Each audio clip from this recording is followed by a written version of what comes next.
right, so we have The Nature Forces by Genevieve, Chapter 16. People danced face to face and hand in hand. The music flowed all through the land.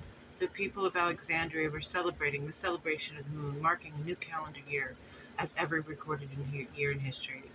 They had come together in joy and giving, to give thanks to Mother Nature for the beautiful harvest they were about to receive. This year, though, was greater and grander than any other, as it was the centennial celebration, and by the following day they would begin the year of the moon, 500. The center of the town's circle stone walls encircled the stage of the bonfire.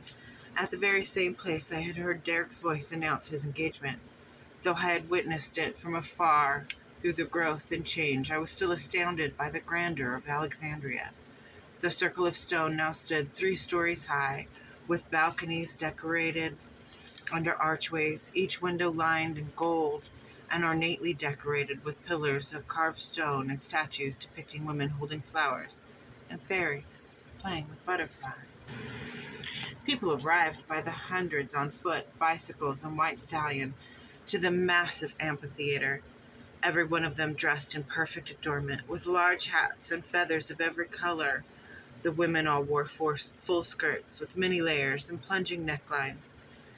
Hands wore gloves and feet wore slippers of gold and leather, boots lined with fur. Men and women alike wore floor-length cloaks of dyed velvet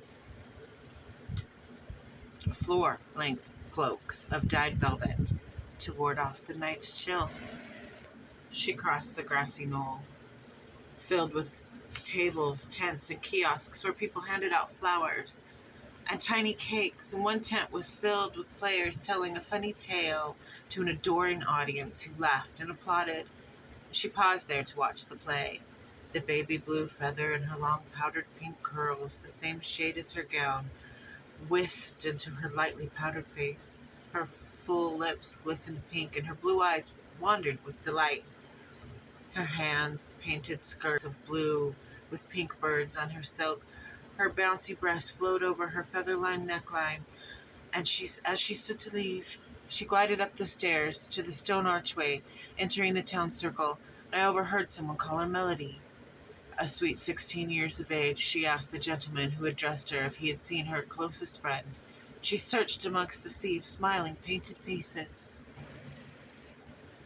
Some walls inside were painted in soft blues and greens and light pinks, and other walls papered with contrasting embossment that depicted scenes of flowers and birds. Long banquet tables, clothed in complementary hues, each filled with bowls of silvers and plates of gold, and rows of candelabras, bouquets of flowers and fruits and foods of every kind. Fresh vegetables created floral expressions, and platters of tiny cakes, each hand-painted and adorned with candied pearls. Overstuffed sofas and chairs, made of carved woods and covered in silks and brocades, filled the lovers of life. Mistresses sat on their lovers' laps and whispered sweet nothing into ears, while plunging their cleavages into smiling faces. People were everywhere. The men wore long hair, powdered and pulled back into large satin bows, and some wore hats topped with feathers and fur, and some wore tall boots of leather, and some wore loafers, and all wore coats with tails, as was custom in civilized society. Some children handed out bouquets of flowers, and some men offered single roses. Some women held masks to their painted faces to represent the feminine. They dressed as cats and owls, representing strength and wisdom, and each designed to attract a mate.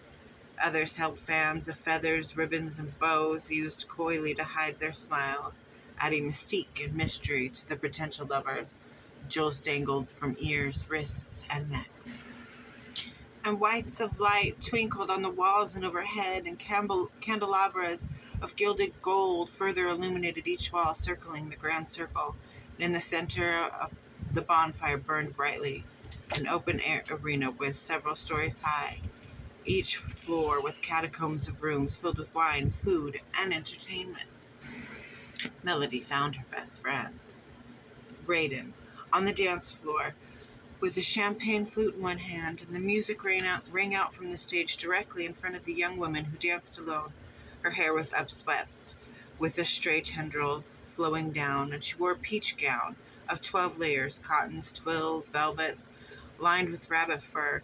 The hem swept the floor, and the fur tickled her heart-shaped chin.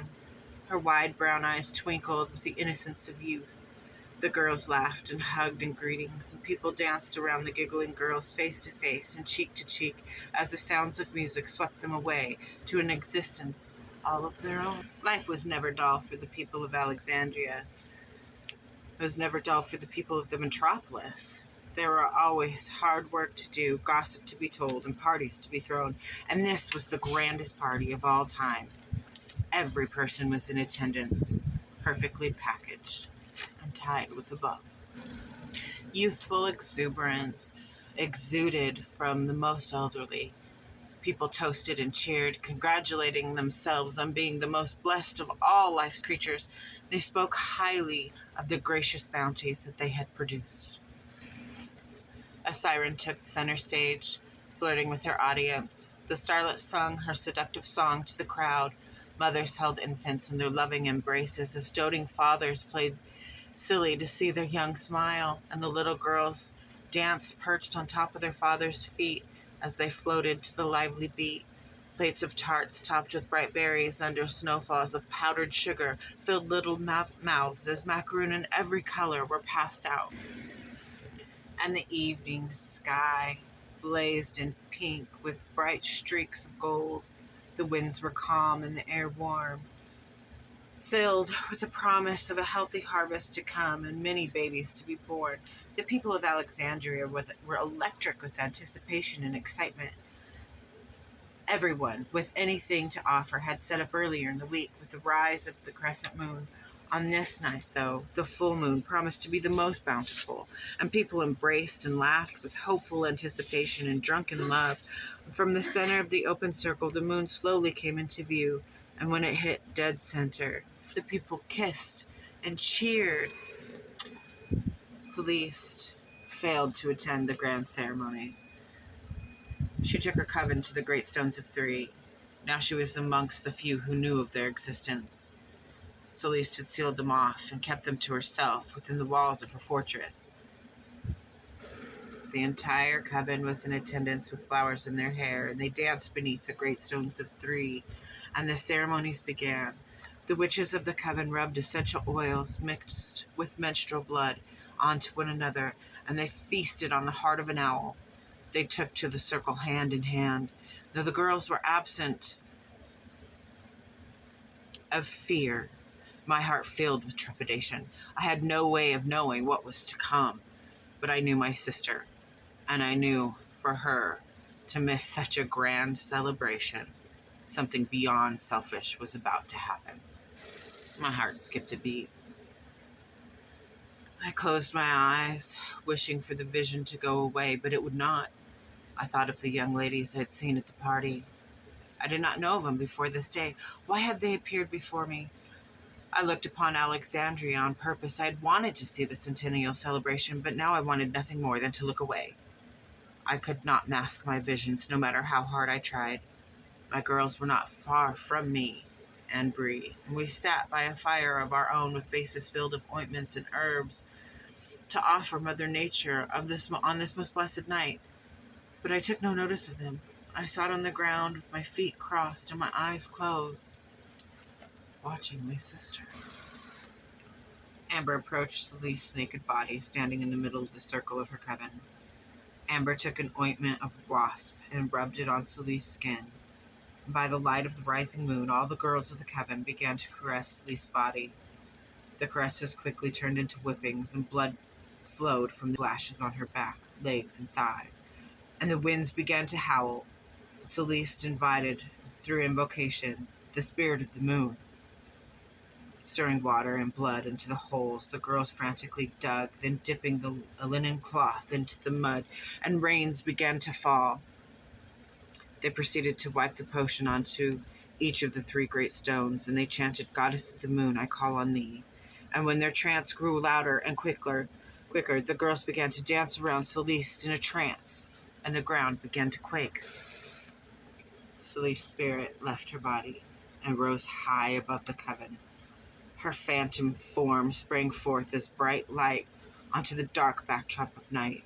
She absorbed the moon's rays as she grew brighter and stronger, and the moon began to dull as the silhouette of her slender body began to outshine the moon itself.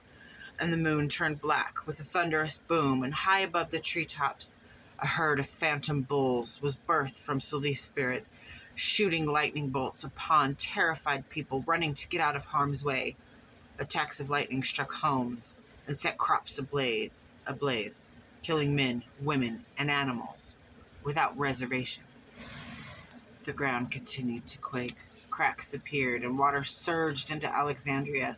The shaking uprooted the shredded homes, and screams of panic came from the streets. But Celeste had become her transformation into a higher plane of power. With the force of 10 raging bulls, Celeste's spirit returned to her naked, bloodied, and wet body, closing with it the window between planes, stranding the phantom bulls to rain their terror from the sky for as long as the storm's power charged their ghostly forms. Fighting the storm to climb the winding stairs, Melody passed a young girl holding the golden handrail. She looked back to the girl with eyes huge and pupils dilated with fear. "Mommy!" She cried for help frantically. She reached for her mother. Retrieving the young girl, the mother ran up the stairs. All color drained from her cheeks. "Mommy, why is this happening?" asked the young girl. And Melody wondered the same thing and wished for her mother. Taking one step after another, the water chased the young mother up the winding staircase. "I don't know," the mother answered. And a phantom bull struck another devastating blow, hitting the two with a single bolt of lightning, and the girls were gone forever. No reason of why.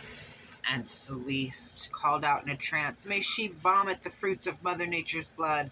I offer thee, the goddess of the moon, the potion filled with thorns of rose and urine from the witch. From this plane of existence, I banish thee." And from her home, the witch Liliana began to vomit rapidly. Chunks of fruit and berries stained the floor. Unable to breathe, she searched for a direction, but she could only see the blurred glow from her fireplace. She had not attended to the ceremony, instead staying home to pay homage to Mother Nature in the ancient ways. She tried to pull herself to reach the fire, and she knew she was going to die on this night, and she knew it was a curse from the witch Celeste. She knew if her body would burn, her spirit would be released, and she would forevermore rest in peace. But not only 2 feet away from the fire, close enough to feel its growing warmth, she again spewed fruits that she had not eaten, and drowning in her own vomit, she took her final breath. She struggled for her final breath.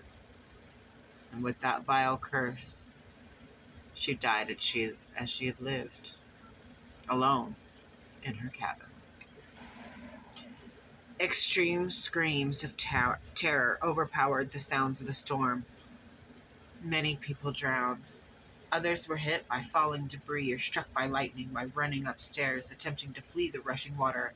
Others found themselves unable to open doors. Children drowned while their parents held them close and watched helplessly as they themselves took their last breaths. And many ran for the mountains and scurried up the treetops and took to the rooftops, dashing to find refuge. The people were in complete chaos as the phantom bulls continued to strike them down. The storm came with horrendous speed. 14 feet of water flooded Alexandria in a matter of minutes. "Please stop this. Our home just destroyed," pleaded one man, hanging on to a shutter as it floated down the raging flood of the streets. Rose over the increasingly loud winds. She too was drenched with rain and burned with fire and rage, and I call upon the moon's energy to enter me. The currents continued to grow stronger. The waves crashed into people, flooding their makeshift lifeboats of window shutters, walls, and ceilings. Winds reversed with no warning. Sounds rumbled from a distance, and streaks of fire lit the blackened sky as the planet's crust cracked, and atop the bright mountain, molten rock shone red through the storm.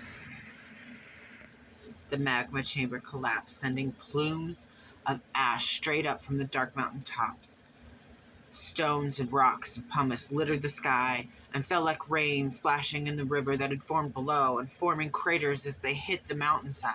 The dark mountain had erupted with a bang, and the piping hot stream of lava spewed forth, racing for the city of Alexandria. It chased an avalanche of everything in its path. As the magma continued to rise, the atmosphere filled with sulfur dioxide and the trees turned to charcoal. Violently, the river of molten lava raced for Alexandria, leaving nothing in its path alive. Toad scurries and rodents ran from the crashing waves of the river against the rocky shores.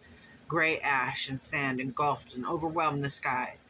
Homes were swept away, and bodies were incinerated from the deepest stars to the lowest lands. Nearly nothing survived.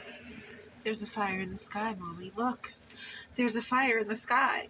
Melody heard a little girl cry from behind the curtains.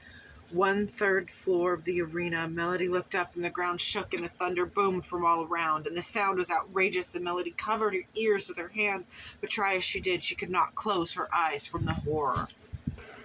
I awoke from my trance to the sounds of destruction and vibrations from underfoot. I had hoped my visions were a nightmare, but it was no nightmare. Celeste had taken into her the power of the moon, and I knew nothing would ever be the same again. Filled with fear, Heidi began to cry. Will this be the end? She asked her sister, and Hazel snapped, No. Mother knows best. We must do as she says, and all will be put right. Though the eruption was too far off to see with the naked eye, we could feel the ground beneath us roll like a wave, and the cabin swayed, as did the tree. The winds were relentless. I worried about Bree and called out his name frantically, and he failed to respond, and I didn't think he could hear me over the wind through the trees. And I left my girls in search of him. My hair whipped around and slapped me in the face, causing my eyes to burn and water. Nearly blinded, I continued to search, calling his name, Bree. Where's my Bree? He must get inside. I cannot lose him. And I spotted his orange fur high on a tree branch, and he was howling out with fear. Stunned, he would not move. He refused to attempt to climb down to me, so I climbed up to save him, my best friend. And the tree branch had snapped under my weight as I grabbed for Bree, and with my arms around him, the branch came down, and I closed my eyes, and we crashed to the ground. And a single vision filled my mind's eye. One of my sisters draining the moon of all her glorious power. And I thought back to my first day on the beach. I thought back to that day on the beach, and how I thought my problems were so small, and how I had made no difference to life, and how no one creature could alter all of civilization. I was so wrong. And with that thought, Bree landed on my chest, and I took my last breath with him, and everything went black in a single moment. I can, for now and forever, I'm dead.